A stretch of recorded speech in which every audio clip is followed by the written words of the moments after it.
particular, una de las semanas más esperadas, ¿verdad? Estamos llegando al final de la Semana Santa, y la Semana Santa es una de las semanas más esperadas por toda la humanidad. Algunos porque son vacaciones, porque es sinónimo de descanso, de relax, de poder decir, pues vamos a llevárnosla tranquilo, ¿no? Vamos a tener vacaciones, vamos a descansar del trabajo, de la escuela, etc. Pero los cristianos debemos de esperar esta semana de una forma muy especial, porque es la semana en la cual recordamos todos los eventos de la muerte, sepultura y resurrección de nuestro Señor Jesucristo. Vamos a orar. Gracias te doy, Padre, por tu amor. Gracias por esa oportunidad, Señor, que nos das de poder estar en tu casa de oración, alabando, glorificando tu nombre y aprendiendo, Señor, un poco más de lo que tú has preparado para cada uno de nosotros. Yo te pido, Padre Santo, que tú nos ayudes, que tú nos bendigas, que tú seas quien hable, Señor, en esta mañana, y que permitas que sobre todas las cosas tu nombre sea glorificado. Bendice a cada uno de mis hermanos aquí presentes, que ellos puedan recibir palabra tuya, Señor.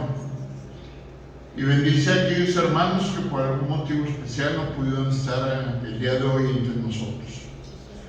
Permite que de mi boca salga solamente palabra tuya, palabra que traiga bendición a este pueblo tuyo.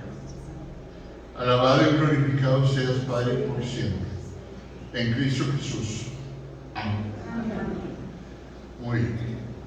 Déjenme.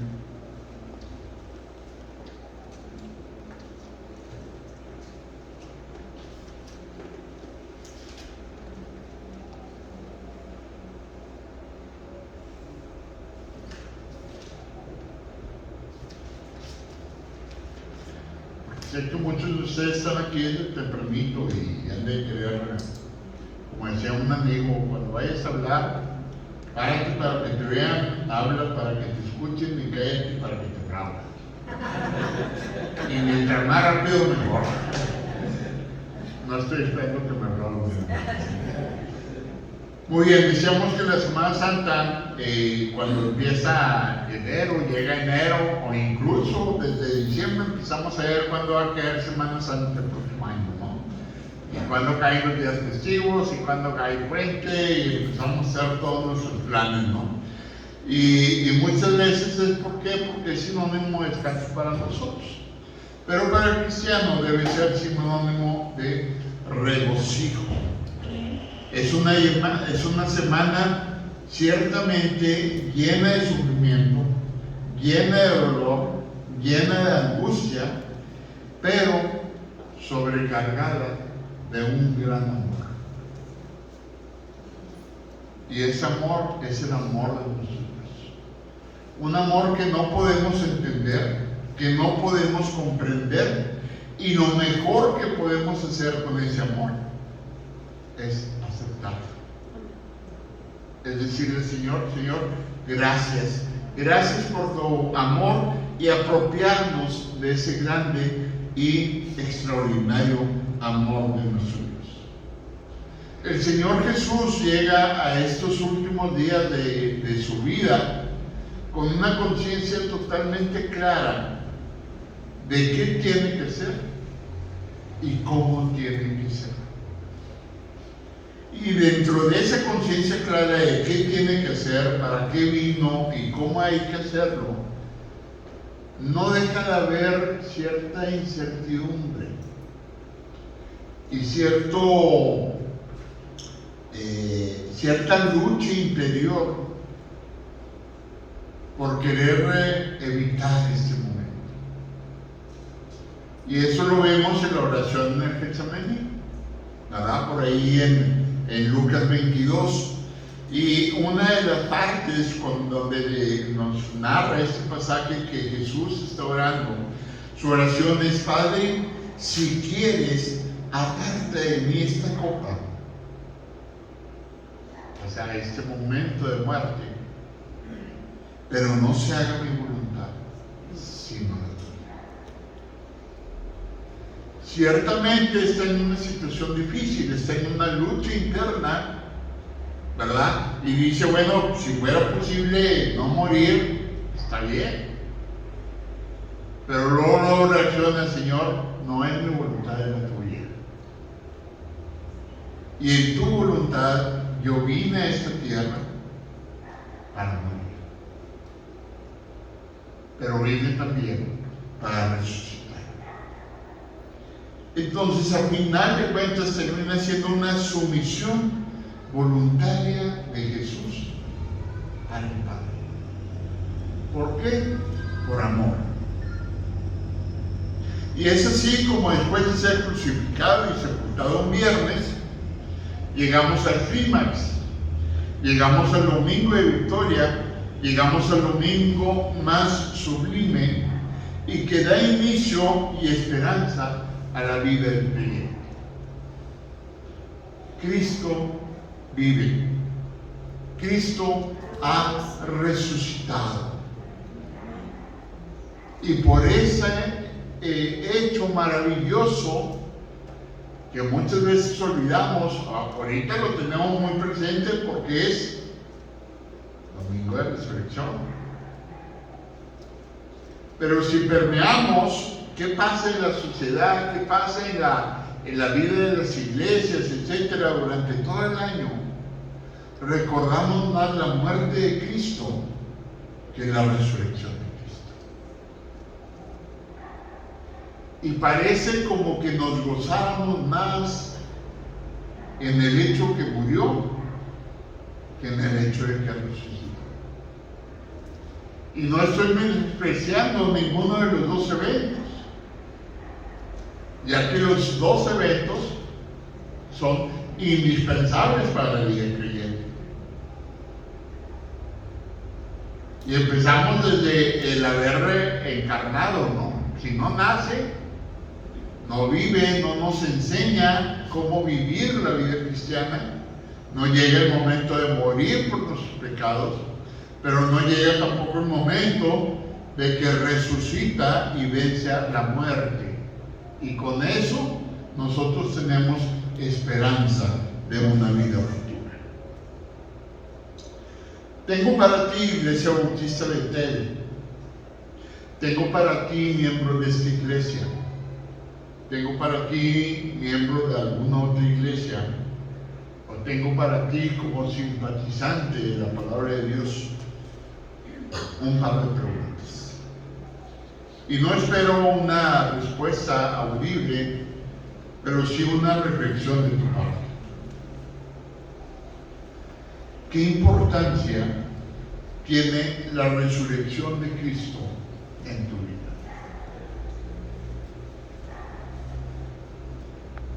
Y no hablo de la importancia intelectual. ¿Qué importancia tiene realmente la resurrección de Cristo en tu vida? ¿Qué significa la resurrección de Jesús para ti? Y les puedo ahorita preguntar y van a salir aquí 1001 respuestas muy válidas. Pero la reflexión sobre esas respuestas es una respuesta doctrinalmente correcta o bíblicamente correcta. Y seguramente diremos sí, pero es una realidad esa respuesta en tu vida. Y eso es lo que yo quiero, o Dios quiere, que el día de hoy reflexionemos tú y yo. En estos domingos de resurrección se suele predicar de los pasajes en los evangelios donde Cristo resucita, se encuentra con las mujeres, donde Pedro y Juan corren a la tumba, encuentran los lienzos sin sin el cuerpo, encuentran la tumba abierta. Predicamos también de los discípulos que van camino a Emaús y se encuentran al Señor Jesús, y encontramos al Señor Jesús con los discípulos en el aposento alto, y que Tomás dice: no les creo, y si no veo y no toco sus llagas no voy a creer. Y solemos predicar mucho de esos pasajes en estos días particularmente. Pero yo quiero invitarte en esta mañana a que reflexionemos un poquito acerca de lo que nos dice el apóstol Pablo en 1 Corintios 15. Y me llamó la atención que la lectura que tuvimos al principio del culto fueron los últimos versículos de 1 Corintios 15.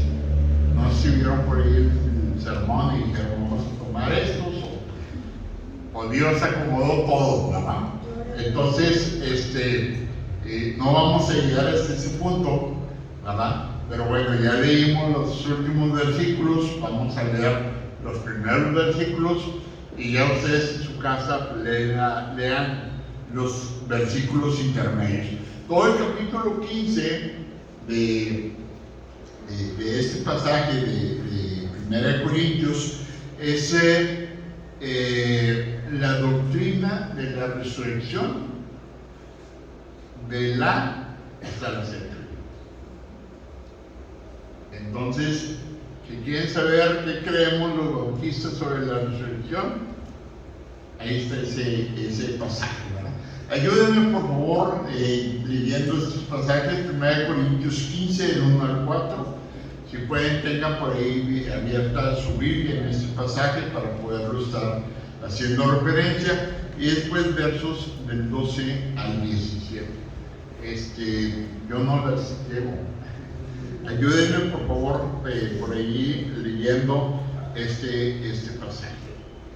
Además, el aquello que os he predicado, el cual también recibisteis, el cual también perseveráis, por el cual asimismo, si se tenéis la palabra que os he predicado, sois salvos, si no creéis en Satanás.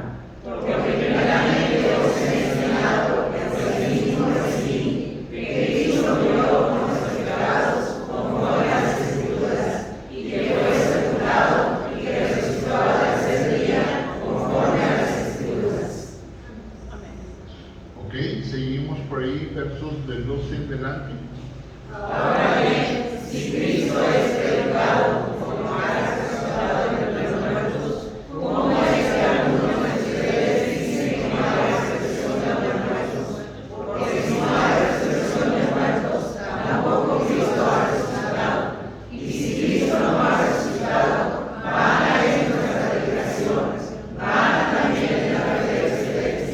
Y aún somos hallados falsos testigos de Dios, porque hemos atestiguado de Dios que resucitó a Cristo, a la cual no resucitó, si se toma por sentada que los muertos no resucitan.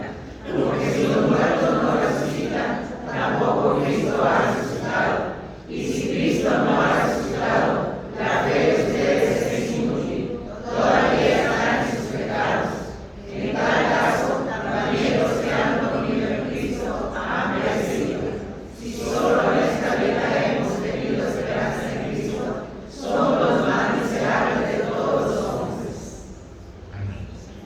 Muchas gracias, mis hermanos. El mensaje de la palabra de Dios el día de hoy es la importancia de la resurrección de Cristo. Y este pasaje nos habla precisamente de la importancia de la resurrección de Cristo. Y vemos por ahí en los primeros 4 versículos, dice: además, hermanos, les declaro el Evangelio. Les declaro el Evangelio, dice el apóstol Pablo. ¿Qué es Evangelio? Evangelio, ¿verdad? Viene del griego evangelión, que significa literalmente buenas noticias o buenas nuevas, ¿verdad? Por ahí viene la palabra en griego y lo que significa literalmente buenas noticias o buenas nuevas. Sin embargo, hay buenas noticias y buenas nuevas según la perspectiva con la cual nosotros lo veamos, que no significa el Evangelio. Podemos hablar de buenas noticias, ¿verdad? Y pasar un examen. Podemos hablar de buenas noticias y tener un hijo. Podemos hablar de buenas noticias, ¿verdad? El poder comprar un vehículo, comprar una casa, el poder tener un ascenso en el trabajo, la graduación de algún hijo, el ser librado de algún accidente. Todo esto son muy buenas noticias. Y viene y alguien nos platica y ¿qué decimos? ¡Qué buena noticia! Pero eso no es Evangelio. Entonces, ¿qué es Evangelio? Son las buenas nuevas, son las buenas noticias de Jesús. Evangelio lo podemos ver o tomar como sinónimo de Jesús, de Jesucristo. En el Evangelio nosotros vemos el nacimiento, la vida, la muerte, la sepultura y la resurrección de Cristo.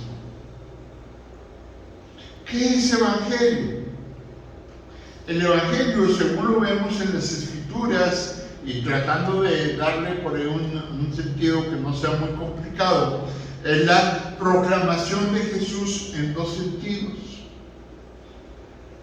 Es la proclamación anunciada por Jesús, es decir, que Jesús está anunciando la llegada del reino de Dios aún en esta estructura mundana, en esta estructura del mundo actual, pero también es la proclamación acerca de Jesús.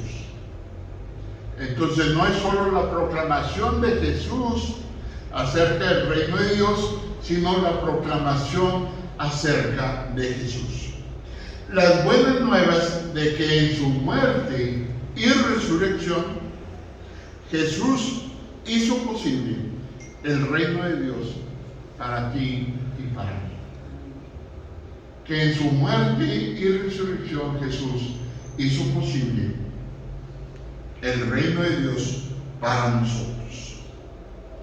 Y antes de entrar al desarrollo como tal de este pasaje, creo que es muy importante que tomemos en consideración qué pensaban en aquellos momentos la iglesia de Corinto y sobre todo el lugar, el ambiente, la cultura en la cual se manejaba. ¿Qué pensaban de la resurrección? Si vemos en los versículos del 12 en adelante que leímos, habla, si Cristo no ha resucitado, si no hay resurrección, y empieza como a cuestionar Pablo, ¿hay o no hay resurrección? Si no hay resurrección, entonces no hay fe cristiana. Si hay resurrección, entonces hay fe cristiana.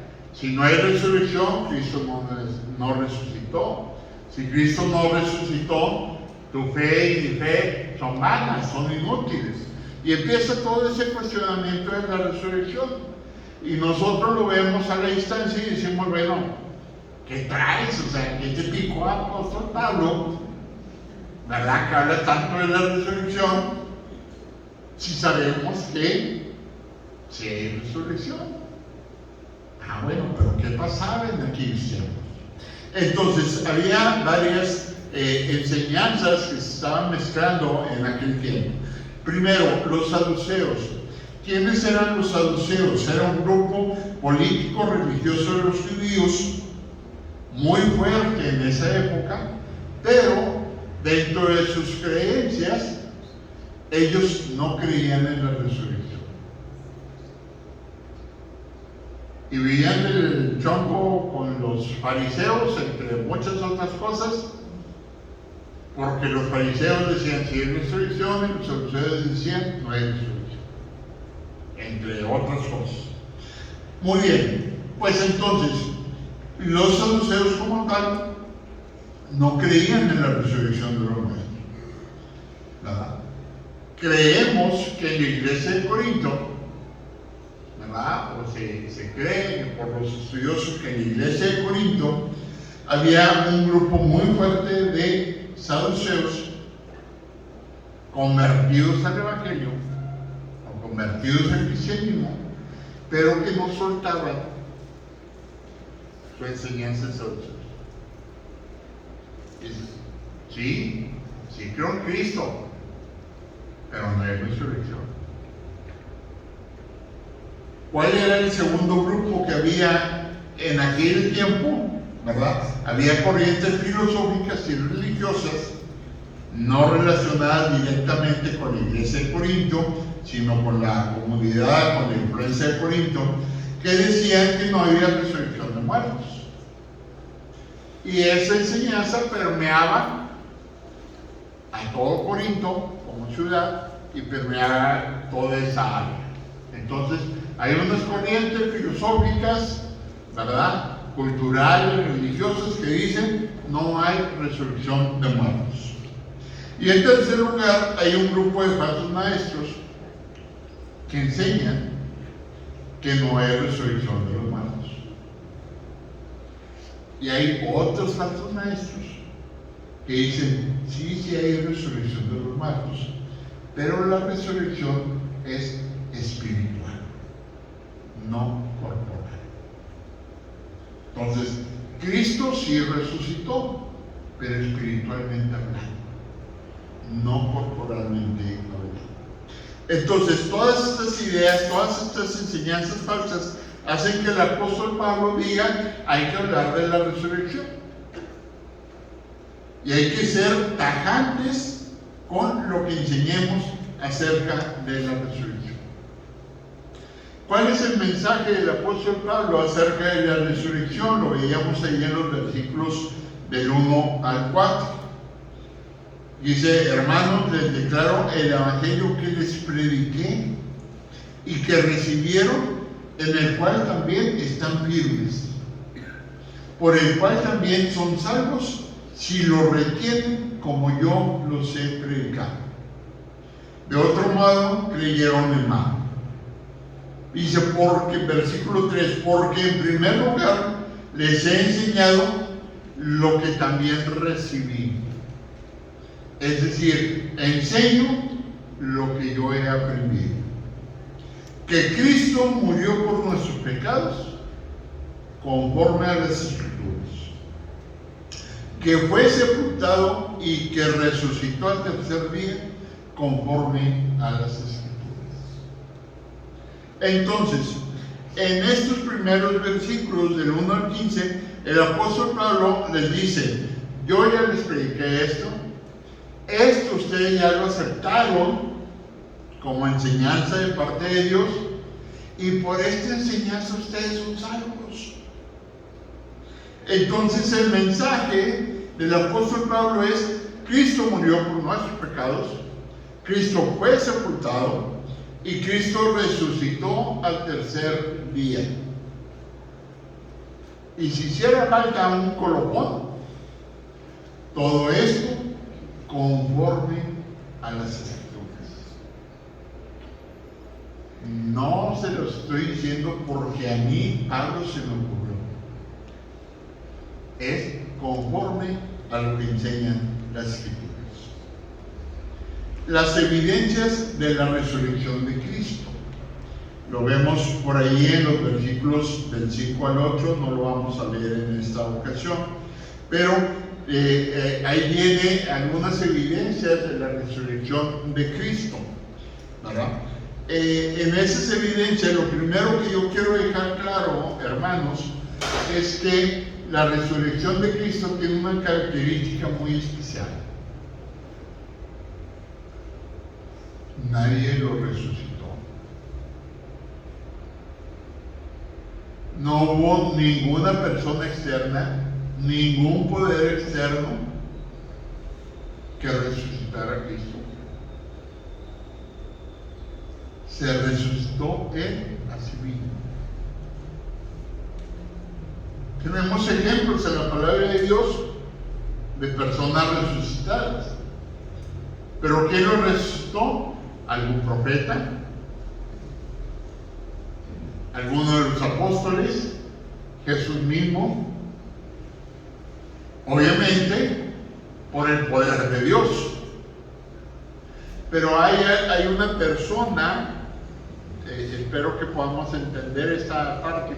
A una persona externa que le dice a alguien que está muerto, levántate. Con Jesús no. Él se levantó a sí mismo por ser Dios de la muerte. Él venció la muerte. No necesitó a nada ni a nadie que le ayudara para resucitar. Y eso es algo muy valioso, hermanos, que debemos de entender.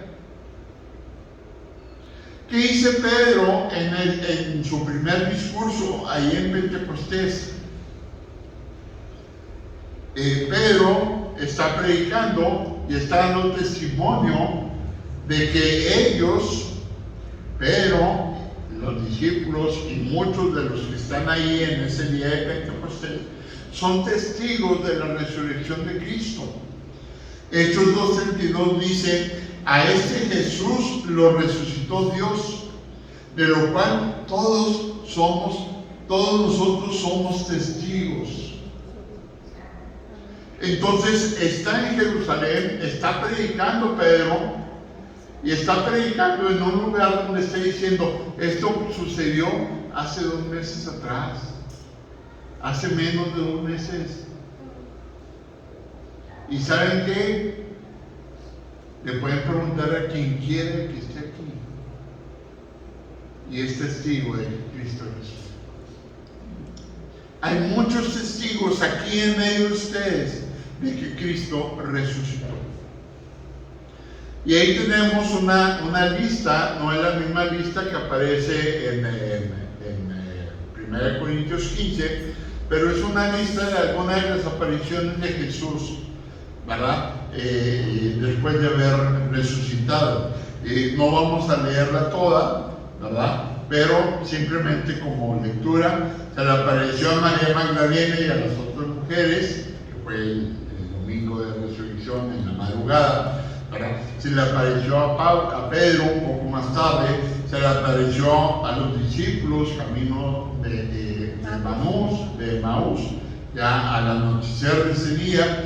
Se le aparece a los discípulos, excepto a Tomás, ¿verdad? Después, 8 días después, se le vuelve a aparecer a los discípulos, pero ahí ya está Tomás. Se le aparece a 7 discípulos junto al mar de Galilea. Se le aparece a los apóstoles, a 500 hermanos, a más de 500 hermanos, y a Jacob, su medio hermano. No tenemos el momento exacto en la palabra de Dios que diga que se apareció. Creemos que, por ejemplo, los 500 hermanos está haciendo referencia al pasaje de la Gran Comisión, que aunque al parecer, según el texto, son solo los discípulos, no eran solamente los discípulos, había muchísimo más gente. Cuando el Señor en Mateo 28 dice: por tanto, id y haced discípulos, y creemos, o se creen los estudiosos, que en ese evento es cuando está hablando de a más de 500 personas. Y por último, en la ascensión, ¿verdad? Hay mucha gente que lo ve ascender al cielo. ¿Cuál es la importancia de la resurrección de Cristo?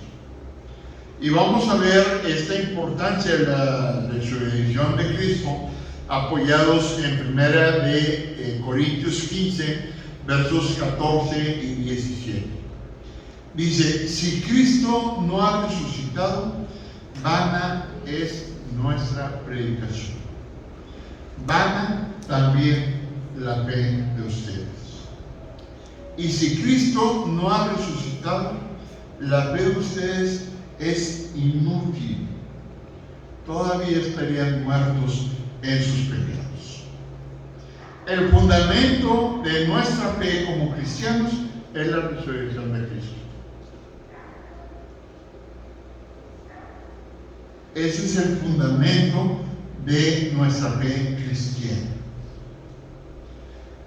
Y Juan 15 hace hincapié que si Cristo no resucita, nuestra fe es vana, nuestra fe es inútil. Entonces, ¿cuál es la importancia? ¿Verdad? Por ahí tenemos ese pasaje. Vamos a ver la importancia de la resurrección de Cristo desde 4 ópticas diferentes. La primera de ellas estamos viendo por ahí en cuanto a su persona, en cuanto a su obra, en cuanto al Evangelio y para nosotros. ¿Cuál es la importancia de la resurrección de Cristo? Para su persona, ¿era importante para Cristo mismo resucitar o no? Y puede parecer una pregunta ahí medio extraña. La resurrección de Cristo da testimonio de la veracidad de lo que Él dijo. En especial, lo concerniente a su muerte y a su resurrección. Y ahí viene el pasaje de Mateo 20, 17 al 19. Dice: mientras Jesús subía a Jerusalén, tomó a sus 12 discípulos aparte y les dijo en el camino: he aquí, subimos a Jerusalén, y el Hijo del Hombre será entregado a los principales sacerdotes y a los escribas, y lo condenarán a muerte. Lo entregarán a los gentiles para que se burlen de él, lo azoten y lo crucifiquen, pero al tercer día resucitará. Y en varias ocasiones Él dice: destruyan este templo y en 3 días lo levantaré, haciendo referencia a su muerte y crucifixión. Sin la resurrección de Cristo, aparecería Cristo como un mentiroso y dejaría la duda de sobre qué más nos mintió. Entonces, la resurrección da autenticidad a nuestro Señor como verdadero profeta, porque profetizó que moriría y profetizó que resucitaría. Para su obra, para el trabajo de Cristo, para el ministerio que Cristo vino a desarrollar. La resurrección de Cristo es nuestra base para creer y confiar en un Cristo vivo, no en un Cristo muerto. Esto es de suma importancia porque de esta manera Él, al día de hoy, sigue ejerciendo los ministerios que le fueron encomendados para después de su resurrección. Ministerios post-resurreccionales. ¿Cuáles son estos ministerios? Antes de que me pongan la diapositiva por ahí, ¿alguien ubica a quién me estoy refiriendo cuando hablo de ministerios post-resurreccionales? ¿Qué ministerio tiene Jesús hoy en día? ¿Alguna idea? Sacerdote. Gran sumo sacerdote. ¿Cuál otro? ¿Alguien lo recuerda? ¿Alguien recuerda algún otro ministerio de Jesús? No nos vamos hasta que se acuerden los 250 ministerios de Jesús. No se preocupen. ¿Alguien levantó por allá? ¿No? Muy bien. No se preocupen, no pasa nada. Yo tampoco me acordaba. Muy bien, vamos a ver cuáles son estos ministerios. Los vamos a ver de una forma rápida. Uno de ellos es ser abogado. Dice: hijitos míos, el pasaje que está ahí en Juan 1, 1 Juan 2:1. Si quieren, porque veo por ahí a alguien tomándole foto a las Filipinas, no le tomen todavía foto, sino al final, que ahí están todos. Dice: hijitos míos, estas cosas les escribo para que no pequen. Y si alguno peca, abogados tenemos delante del Padre, a Jesucristo el justo. Entonces, Él está ejerciendo un ministerio como abogado. Si Cristo estuviera muerto en la tumba, ¿dónde está nuestro abogado? Segundo, sumo sacerdote. Y dice por allí, Hebreos 4:14, dice, teniendo un gran sumo sacerdote. Dice, acerquémonos pues confiadamente al trono de su gracia. Jesús es el gran sumo sacerdote. Otro de los ministerios, cabeza de la iglesia. ¿Y qué dice Efesios 5:23? Porque el esposo es cabeza de la esposa, así como Cristo es cabeza de la iglesia, y él mismo es salvador de su cuerpo. Si Cristo no hubiera resucitado, no podría ser cabeza de la iglesia. Otro ministerio de Jesús, intercesor. ¿Qué dice por ahí Romanos 8:34? ¿Quién es el que condenará? Cristo es el que murió, más aún es el que también resucitó, quien además está a la diestra de Dios y quien también intercede por nosotros. Él está intercediendo por ti, por mí en ese momento. Y otro ministerio, ¿ves? Es que si Cristo no hubiera resucitado, no habría un ser viviente viviendo en nuestras vidas. ¿Qué dice Gálatas 2:20? Con Cristo estoy juntamente crucificado. Y ya no vivo yo, mas vive Cristo en mí. Vive Cristo en mí. Y estos son 5 de los ministerios que Jesús tiene después de que ha muerto y ha resucitado. Ahora sí, si alguien quiere tomarle una foto, ahí estamos. Entonces, ¿qué es lo importante aquí, hermanos? Que si Él no hubiera resucitado, todo esto no sería una realidad en nuestra vida. ¿Es importante o no es importante la resurrección de Cristo? Para el Evangelio mismo, ¿es importante o no es importante la resurrección de Cristo? Claro que sí. Dijimos Evangelio son las buenas nuevas. La resurrección es de vital importancia, ya que el Evangelio tiene como base 2 sucesos. Que Cristo murió y ¿qué decíamos? Que Cristo resucitó. No cabe duda de que Cristo murió. Ahí está su tumba, la saben, la conocen, la historia lo marca, etc.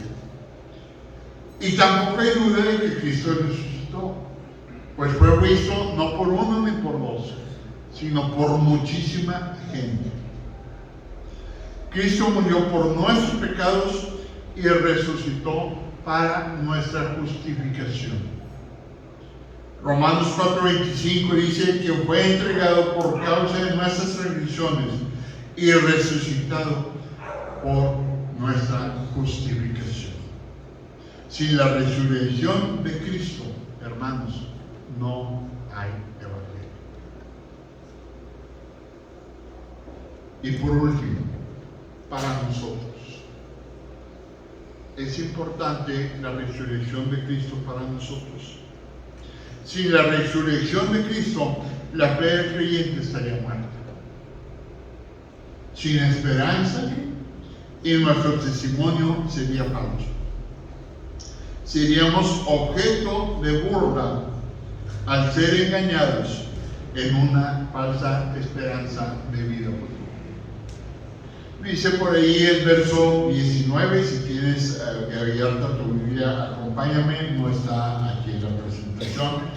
Dice, si solo en esta vida hemos tenido esperanza en Cristo, si solo en esta vida hemos tenido esperanza en Cristo, somos más miserables de todos los hombres. ¿De qué sirve si mi esperanza en Cristo es solamente estando en vida? en vida terrenal. Entonces es necesaria la resurrección. ¿Por qué? Porque Cristo resucitado da significado a nuestra vida, hace fiel nuestro testimonio y da esperanza a nuestra vida presente y a nuestra vida futura. Sabemos que cuando Dios nos llame de esta tierra, estaremos gozando la vida eterna en su presencia. Conclusión. Iniciamos este mensaje, hermanos, con una pregunta. ¿Qué importancia tiene la resurrección de Cristo en tu vida? Es mi oración que este mensaje te ayude a reafirmar o a redescubrir lo importante que debe ser la resurrección de Cristo en tu vida. Y que de hoy en adelante puedas apreciar y vivir a cabalidad a Cristo resucitado en tu vida. Que no sea solamente un hecho bonito, un hecho que recuerdo, que festejo un domingo al año, cuando es domingo de resurrección, sino un suceso que recuerdo, un suceso que celebro cada día de mi vida, porque Cristo vive. Amén. Amén. Dios les bendiga.